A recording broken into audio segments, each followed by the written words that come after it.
Welcome to UTV Online.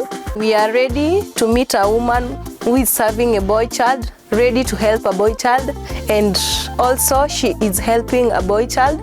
Let's meet her and tell us about her story. Welcome. Thank you. Most importantly, just to know about your name and where you started. Thank you.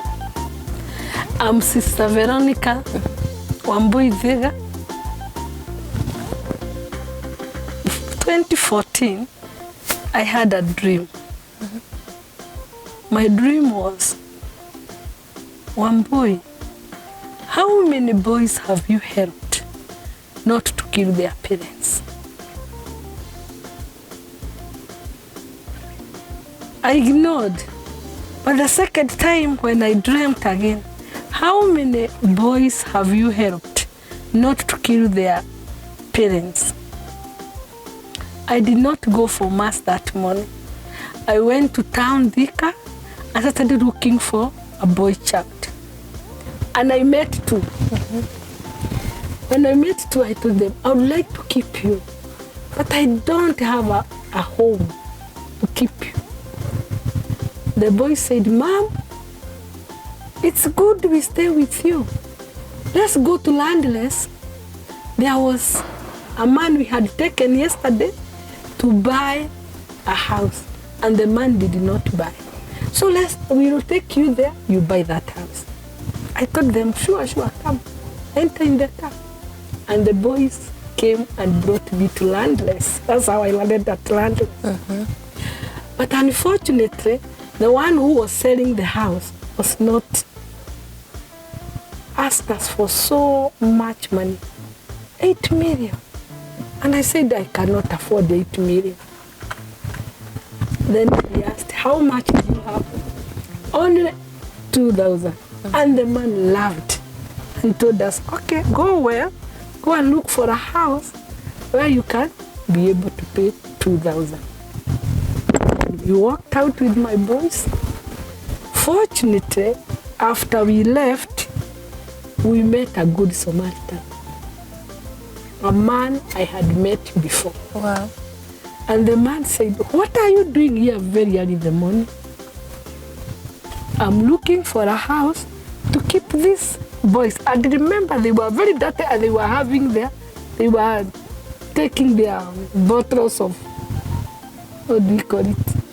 That glue.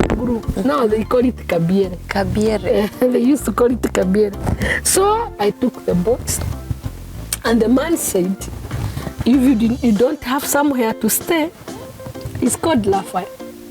I can offer you my small house here and remove the workers and you start the work.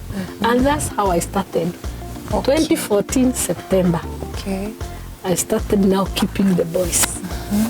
But then I was in the convent, so I had to look for somebody to stay with the boys. That man, I always call him a good Samaritan. He paid electricity, he paid water, and we were really feeling at home. But then after 2 years, we were asked to vacate. And so we left the place. Fortunately, I met another good Samaritan, a lady from PCA Church. And she said, Sister, what is your biggest challenge? And we had never met. God sent him like an angel. God has been sending angels to help this home. The lady gave us this plot and the title. And she went. For free? For free. Wow. Now, we had enough to stay. So, we asked the Red Cross, thank God those people are there, to give us a tent. And we stayed in a tent for 2 months. Another good Samaritan came and built for us all these 5 rooms. For free? For free. Wow. Akaweka stima na akaenda. God has been working miracles in this home. Wow, wow. Now, the problem was I had 38 boys from the street Some were from different families, very poor. That 8 boys. So you can imagine the hassle of taking those children to school, packing for them food, but we have never lacked. God always provided food for them and clothes. Now we have good people, not from one church, from different churches who have been coming in, coming out. We want to give you this food. We want to bring these clothes. You know, people from all walks of life. I always call them the angels of God. Wow. So every day I wait for an angel. Every day I wait for God's surprises. Every day. Do you know now those boys? Some I have connected them with their parents. Some, 8 of them, have gone to Form 1 recently. And some are doing vocational trainings. I stay with them. There is one guy who volunteered from university. He's called Kevin. And he's always with them, giving them discipline, advice, everything. I don't have workers. No, I work with the boys. They literally do everything. Cooking, washing, they do everything. So, for 7 years now, For 7 years. God has been our provider, Wow. our helper, Good job. our Victoria. joy. But the secret, the challenges are many. Yeah. Because like now, I want to educate those 8 boys. I don't have school fees, but I'm convinced if he has been providing, even this time, he's going to touch one angel and come and pay for them school fees. That is one of the greatest challenge I have in this area. The second challenge is that before Corona, people used to bring food. Now they are not coming. So sometimes you see, I want to feed them well, but I'm not able. But I'm convinced this work God started, He will see the end of it. Yeah. And he will continue sending angels. And I know even Kenyans can come in and help us, like with the school fees, with food. We always accept anything which comes in this compound. Oh, so Corona had affected A the... lot. The people who used to come, bring food, they no longer come. They no longer visit. You know, groups from all walks of life would come in. Now they are not coming. And I understand because there's a lot of poverty. There is a lot of poverty. However, God has been touching few people. You see, when I cry to them, they give me school fees. If I cry to them, they bring food. So God is still doing His work. And I'm longing and hoping to help as many boys as possible. Because that's another challenge in Central. Watoto wa vijana, nobody think about them. So I'm hoping if I educate few, if I give them skills and knowledge, they will be better men. That is my conviction. Okay. Yes. Okay. What inspired you to brought up a boy child? The work of a sister is to work with the poor. By the fact that I was working for 30 years with the government, Ministry of Agriculture, I decided during my retirement, I will work with the poor. But I did not know which poor until when I had a dream and I said, this is the work God wants me to do at my old age. And I'm very happy. Okay. I'm very happy to be with them, eat with them, stay with them in the same compound. And God has been giving me strength. Okay. Do you get sponsors from away to help educate these No. guys? I don't have sponsors. but I hope that one day I'll get sponsors.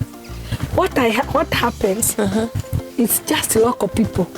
You see, like, one come, anajenga hii, anajenga the whole building, the toilets plus the tanks, anajenga na anaenda. Mwingine anakuja anajenga nyumba yote anaenda. So what I have is local people.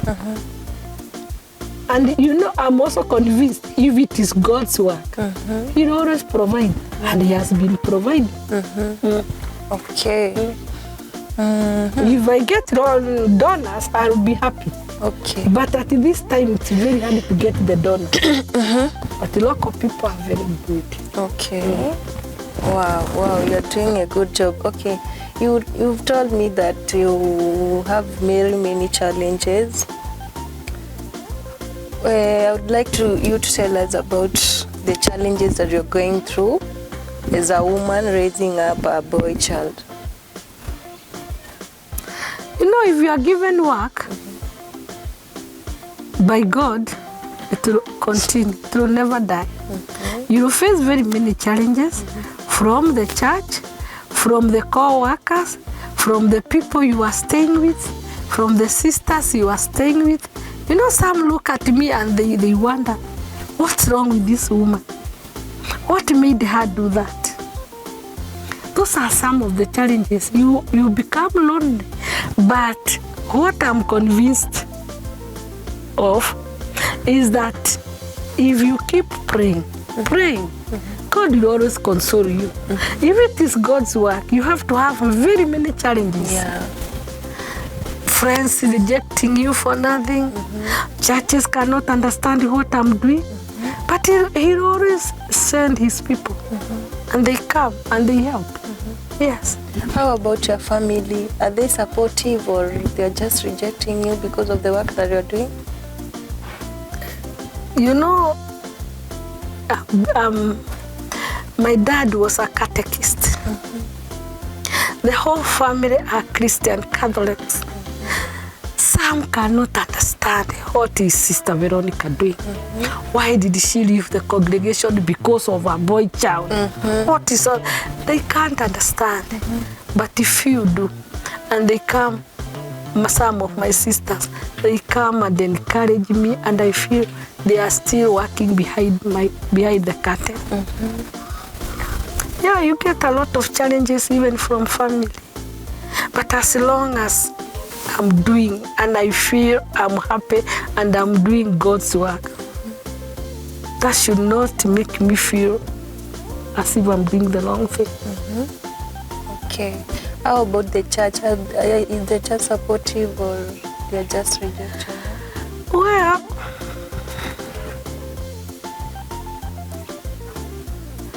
you know, the moment you leave the congregation,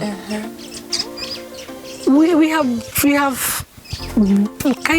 are convinced that woman has left the congregation, then she's doing the wrong thing. They call it's like, but as long as I'm happy, I'm still keeping God's vows. I promised Him to serve Him until death. I will continue serving Him. That should not make me even change my life. I feel very good serving Him. But you'll find that some in the church cannot understand, cannot even support. But the most important thing, am I doing God's will? God's will is to serve that child which is rejected there. To feel there is a mother. I feel good when everybody's calling me, Mom, we are ananipiga, Mom, chakula imeisha, Mom, we need water, Mom. I feel very fulfilled and I feel I'm doing God's job, God's service. Okay. Is there any day that you wake up and realize that you have been rejected and you feel disappointed and just say that I don't want to do this work again? Or No, I have never regretted. Every morning I wake up, I feel I have a lot of energy to serve Boychild. Do you know I used to collect them at night at 10, you would find me in town looking for them. I normally take one from here, put him in the car, go to town around 10, and we pick those who are sleeping. Because when you go during the day, all the boys are there. But when you go from 10, you'll find them sleeping at the corridors, you know. And those are the ones who need help. So now, I no longer go to pick them. The same boys I'm having, I said them to go and bring your brother. Umesema ako town. Go and bring your brother, go and bring your cousin, go and bring the friend you left. And that's how I collect them. As simple as that. And they do not disturb me. They come taking their whatever gum, and I keep for them. They keep taking little by little. Mtu akimaliza namwambia, have you seen you are finished? Now throw the bottle. Can you be taking porridge like the other? Now can you go to school because the others are in school, now you are left here alone? And they follow them. So it's God's work. Even I don't understand how I manage. But when I go at 10 in town, I get those who are sleeping. Those are the ones who are serious. Those who are sleeping under the shops, beside, on the corridor. We collect them and we come.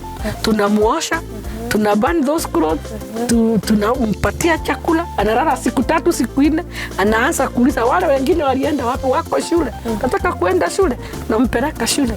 But the teachers also have been very, very helpful. Very helpful. Wanakuja hapa nasema, I have a private school, I want to educate 5 of your boys, nampatia. Mwingine nataka 10, nampatia. People around have been very good, especially the schools. Wanasoma tu kama watoto wale wengine, private schools, and they did very well. I'm grateful. At least some are now, I'm taking them in secondary school. It's a joy for a mother to see a baby growing. Unamwona amefika secondary school, unaona ameenda kama wako training, they are very excited. You go for when they are graduating, you feel good. You say, yes, God. And how the boys, how are they managing to do without that gum? And walikuwa wamezoea? No. You know, when they come here, some they go back. But I keep following them, nawarudisha. Nawarudisha, come back. Wengine wananipigia simu, mom, can I come? The most important thing, hata akienda akunywa hiyo gum, never reject them. Tell them, ukimaliza, kuja. I still need you. Come back. I still need you. So they feel there is a woman somewhere. Hata nikienda nikimess, nitarudi tu, and she will accept me. Some are coming back even after 3 years. Anakuja, mama, nimekuja kukutafuta. Kwa nini? Si nilitoroka, nataka kurudi. Karibu. Wengine nimechukua hata mara 5. Wanakuja, wanakaa, I can't stay without this. Wanarudi. Naenda hata kuwatafuta usiku, wanarudi. And do those boys have their families back at their home? I know that I cannot stay with a boy here. Those 38 boys without knowing where they came from. Kila mtu wako mahali alitoka. Some are orphans. Wengine wako na wazazi, but they are always drinking, so they are not responsible.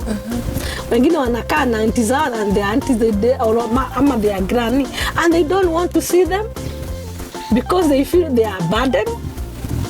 So mtoto akifika town, it's because of 2 reasons. The majority. 1, rejection. 2, they have no food. So they go to look for food.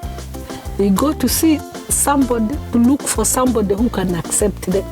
So they normally go to town because of rejection at home. And so many, when their parents wakifariki, wanaambiwa enda kwa nyanya yako, go to your granny and stay there. But the family did not sit down and discuss, now that the parents are dead, can we educate this person? They don't do that nowadays, especially even in the Kikuyu land. They are before, they used to sit down. Huyu mtoto, parents have gone, what are we going to do? Today, enda kwa go to your grandmother. We don't think about you. Na wanamwacha. So now the grandmother is having so much, so many children, so poor. She has no time for these children who are brought there. So the children would prefer to go and look for food elsewhere or somewhere they can be accepted. Okay. And those boys, are they stubborn or just they are just cooperating? You know, I was brought up in a barracks. I'm not convinced ati mtoto anaweza kuwa notorious. No way. You talk to him, you discipline. There are times even I beat them. Okay. There are times I give them a lot of love. There are times for prayers. But what has been keeping us going is we have a program. Every morning, lazima tukutane hapa. Tunaona we have an altar there. Yeah. Lazima tukutane hapa tuombe. Every morning, every evening tunakutana. So I think also hiyo maombi in our change. Those who are sharing the word, they change. Okay. Okay. Does the government support you or? No. But at least they have allowed me to stay and to stay with this children. They have allowed you to be So that is something. Okay. Yeah, they don't harass me. But I'm hoping in the future. I wish there is a way I can even meet Minister Ruto. Because he was my minister for agriculture, you know? Yeah. He was there when I was a woman of the year. Okay. He knows the much I was able to do for the country. Hata nilikuwa naenda huko kwao, Nade Hills, to form the groups and helping them to use locally available resources. I wish such people can know what I'm intending to do for the country and they come in and help. Now it's so hard to get them, so hard to meet them. I don't know what to do. Look at like our president.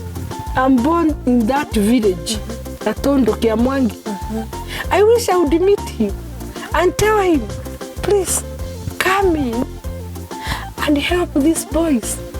Now, I feel there are people I should meet, but I am not given a chance. Even to meet them, it's so difficult. But I wish I would meet them. Okay. I would tell them what is here in my mind. I would tell them, please help me. Even with this plot, I can be able to accommodate even 100 boys. Si ni kujenga tu nyumba na iwe na gorofa na huko juu kuwa ni mahali ya kuchezea vijana na huku chini ni kwa kupark gari. I think everything is possible. If only they can come in and help. Yeah. Okay. Doing this great job that you are doing, how would you like to be like 5 years or 10 years to come? I'm hoping I'll have helped more boys, those who are extremely poor and those who are in town, to do vocational training, you know, and to take those who need to go to school. Secondary school, I'm able only to educate 8 boys. I took them to Form 1. I have no fee. I'm waiting for those boys to come back home any time. But the principal at Dodo High School is very patient with me. But I'm hoping any time to be told your boys are at home because you did not pay school fees. Okay, okay, that's great. Those are some of the challenges. But in 5 years to come, I can foresee things will be very good. Nitakuwa nimejengea hawa watu.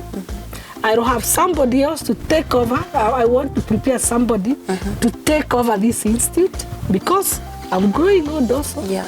And I need also young people, those who I'm educating, and those few who have the vocation to come in and help such an institute. Okay.